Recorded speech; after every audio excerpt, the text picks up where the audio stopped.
On s'est tous déjà demandé comment les entreprises prédisent les tendances du marché, ou comment les moteurs de recherche classent les pages web.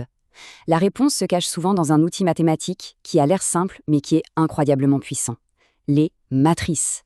Aujourd'hui, on va décortiquer ça ensemble et vous allez voir, elles sont littéralement partout autour de nous, souvent sans qu'on s'en rende compte. Allez, pour commencer, on va se poser une énigme qui a l'air, à première vue, vraiment compliquée. Bon, quand on lit ça, on se dit que ça a l'air gérable. Mais imaginez un peu, si on voulait calculer la population de la capitale et de la campagne dans 5, 10 ou même 50 ans, là, ça deviendrait vite un vrai casse-tête, non? Avec tous ces pourcentages qui s'accumulent, ces chiffres qui s'entremêlent, on se perdrait complètement dans les calculs. Et si je vous disais qu'on peut prendre toute cette complexité, tous ces mouvements de population, et tout condenser en une seule petite équation, super simple et élégante? Eh bien, c'est exactement là que la magie des matrices opère. Alors, première étape, on va s'attaquer à ce fameux casse-tête de population. C'est en modélisant ce petit changement, qui a l'air de rien comme ça, qu'on va vraiment découvrir toute la puissance qui se cache derrière les matrices. Mais alors, une matrice, c'est quoi au juste? Oubliez tout de suite les films de science-fiction, hein. En vrai, c'est un concept beaucoup plus simple et accessible qu'on pourrait le croire. C'est tout bête en fait, c'est juste un tableau de nombres, bien rangé en lignes et en colonnes, voilà. Et c'est cette boîte qui va nous permettre de stocker et de jouer avec les infos de notre problème de population, mais de manière hyper efficace. Donc, pour notre histoire d'île, on va utiliser deux types de matrices. D'un côté, la matrice d'état, qui nous donne en gros la photo de la population à un instant T, et de l'autre, la matrice de transition, qui contient toutes les règles du jeu. Comment les gens bougent. Et voilà notre livre de règles sous forme de matrice. Regardez bien. La première ligne nous dit ce qui se passe vers la capitale. 60% des habitants de la capitale y restent et 20% des gens de la campagne y déménagent. La deuxième ligne, c'est pour la campagne. 40% des citadins s'en vont à la campagne et 80% des ruraux, eux, ils y restent. C'est cette organisation super claire des chiffres qui va vous permettre de prédire ce qui va se passer. Ok, maintenant qu'on a nos outils en main, nos fameuses matrices, il est temps de les faire bosser ensemble. On va voir comment, avec une seule opération, on peut calculer ce que sera la population de notre île dans un an.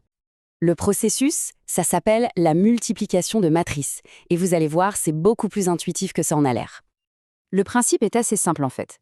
C'est une petite danse en 3 temps. D'abord, on choisit une ligne dans la première matrice. Ensuite, on prend une colonne dans la deuxième.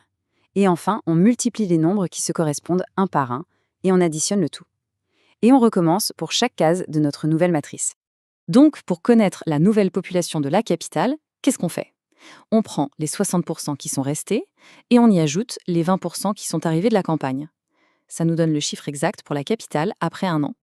Et bien sûr, c'est exactement la même logique pour la campagne.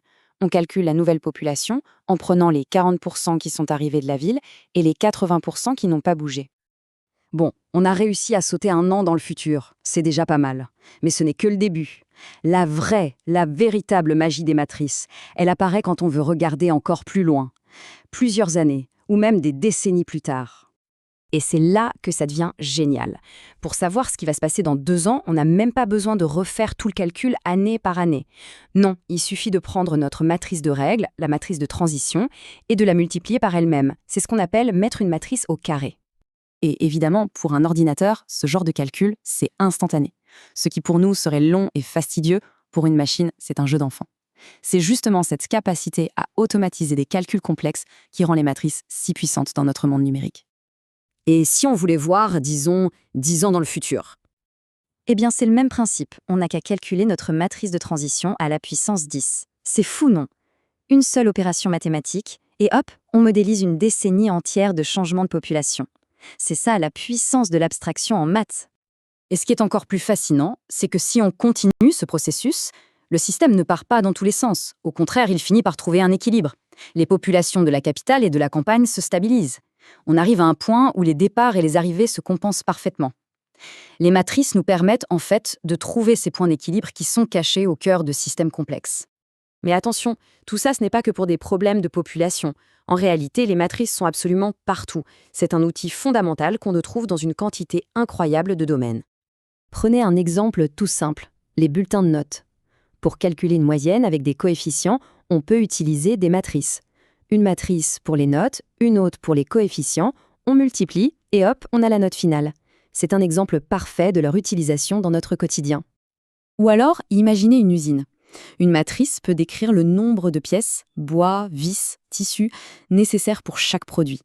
Une autre peut lister le temps de travail de chaque artisan. En combinant tout ça, une entreprise peut optimiser toute sa chaîne de production, réduire les coûts et maximiser les profits. Cette citation le dit très bien.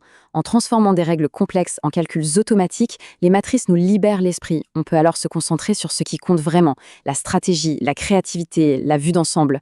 Elles sont un peu comme les fondations invisibles de notre monde moderne.